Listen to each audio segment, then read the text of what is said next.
Hey, Santez Bowie here, your local real estate agent. Just wanted to go over a few pros and cons with you as you decide to move to Greenville. So number one would be the location itself. Greenville is located in a place where I think it's probably the most perfectly placed city that I've ever visited. It's 2 hours from Atlanta, 2 hours from Augusta, a couple hours from Tennessee, the mountains, Asheville, one of my favorite places outside of Greenville. The beach is not far, 3 hours away, and Savannah, one of my other favorite gyms. I think even with the location, it offers just a lot more to see. I mean, you're definitely in a miniature metropolitan, and it has all the great things about a major metro, but you get to actually escape that metro area where it's probably too busy. You can't really bring your families or chill or whatever, but Greenville has always been a comfortable place to do all of the great things that you don't get to do anywhere else. Number two, the hospital system, the healthcare system and the trauma center that is located here. I've noticed that a lot of other cities don't have a trauma center. They just have, just a regular hospital system where they may have to ship you off somewhere else if you have some trauma. The good thing about Greenville is we have one right here, but there's so many other options. You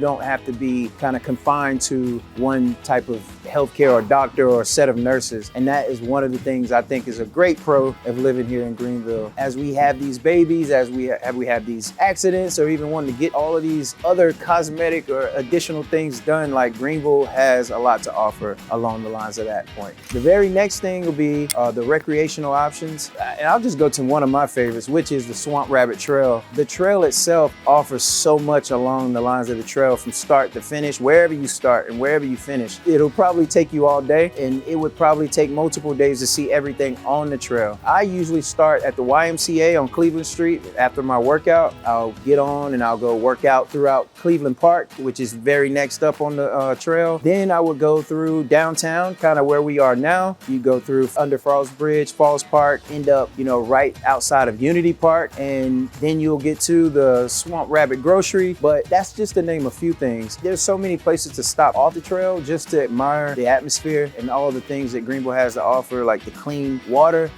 Greenville prides itself on staying green, and that's one of the biggest things that I love about Greenville and the Swamp Rabbit Trail. Up next, we have one of my, I think would be a favorite to most people, is the fresh air and just how clean it is in Greenville. Out of all the places I've traveled to internationally and domestic, I have some favorite cities outside of here, but this is probably the cleanest. And I'm not saying that just because I live here, because that's something I look for everywhere. You have so many people who have that same like mind to even pick up trash as they see it. And I just love that about us. And that's one of the things that really makes us such a great culture to live in, and just really empathetic to the environment. So while you're enjoying that fresh air, you'll also be able to enjoy it in somewhat walkable neighborhoods. Everywhere in Greenville, especially close to downtown, is very walkable. Some of these neighborhoods are historic. So you know what happens in historic neighborhoods? Historically, we walk and we have sidewalks. And so I can say that a lot of the newer construction that's coming, and we'll get into new construction at some point in our travels in one of our later videos that I might link up in here in the cue card. But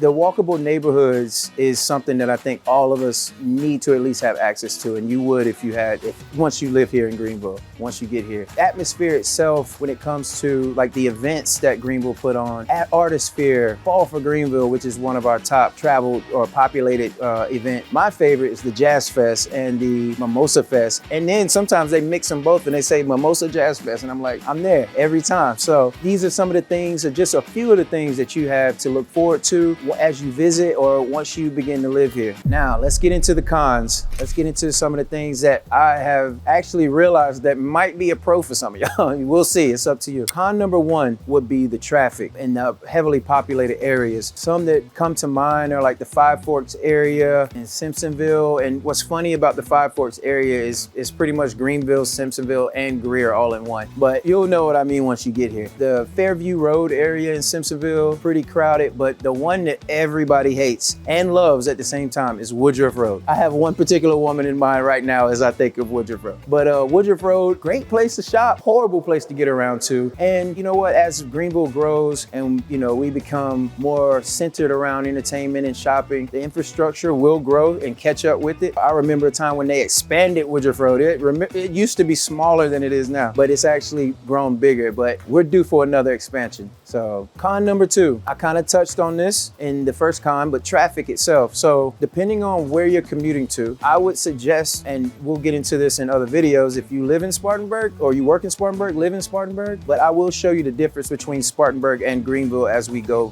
forward in this series. But the commute, usually the time of day is what's going to affect your commute on 85, the highway here, one of the major highways here. 385 has gotten a whole lot better and probably the cleanest highway you're gonna see. But also, you know, it depends on the time and where you're going. Now, as a local, we've gotten used to the traffic to the point where it doesn't really faze us. And honestly, depending on where you're coming from, you may be like, traffic smack it. You know, where I was from, we couldn't even move for 2 hours, you know? So I think it just depends on who you are, kind of what your, how your day is set up, you know, some of the things that you have planned, your itinerary, you know, it's just about, you'll figure out when to leave. And that's the most important part. And that's something that you'll become accustomed to as you live here. All right, so number 3 on our cons list is limited public transportation and car dependency. I've been to a lot of cities. I have, especially like New York. I love New York, Chicago, because of the subway system and all the buses, and you pay for the pass and you can ride all day for one set fee. I love it. We don't have that here. You definitely have to have a car. If anything, you know, Uber is going to be your best friend depending on where you have to go. But I will say things are getting better. Like even the bus system has expanded in the past couple of years. They've already got plans to expand the infrastructure a little more based on some of the different amenities and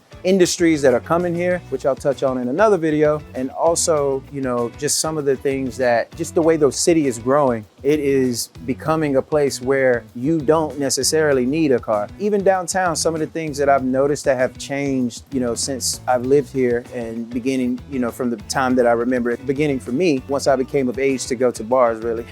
But it was the fact that we never had the pedal bikes, you know, all these different types of ways to get around and commute downtown, and now we do, you know. So these are some of the little hints, subtle things that they are changing here that is making it actually a little easier. So con number 4, and this depends on what you're used to, but it would be the weather and humidity. So I recently, you know, in my travels, I've gone to various states out west, and, you know, when it's supposed to be hot there, I'm like, this is a different kind of hot.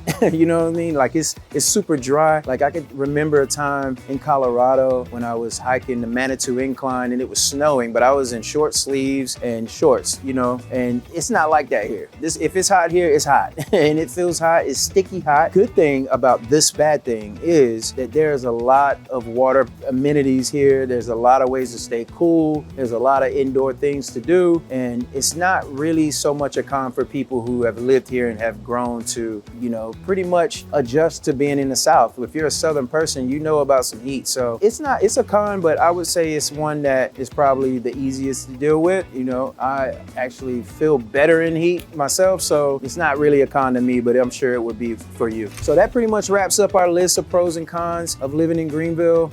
As a person who's lived here my whole life, again, I feel like some of the cons at least are doable. Like they potentially turn into something that you don't even categorize as anything but life in the South and being in Greenville. But if you are thinking about moving to Greenville, if this is somewhere that you want to visit, maybe check out some of the houses around, you know, have a conversation about what the market is looking like. Feel free to reach out to me. You can email me at santezbowie@kw.com. Check out the website, santezbowie.com, and also like and subscribe and follow this channel as I continue to drop these jewels on y'all. I love y'all. See you.